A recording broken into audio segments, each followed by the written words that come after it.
Hi everyone, in front of me I've got OPPO A8 and let me share with you how to activate automatic system updates on this device. So first of all, let's go to the settings and scroll down to the very bottom to find About Phone. Then let's enter the version in the right upper corner and keep tapping on the build number until you'll see that you're in the developer mode. Now we have to go back to the general settings and enter additional settings, scroll down and localize developer options, which are right here.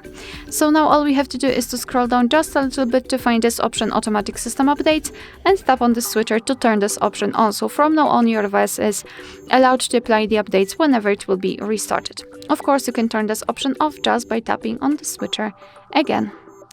Alright, so that will be all. Thank you so much for watching. Please hit the subscribe button and leave the thumbs up.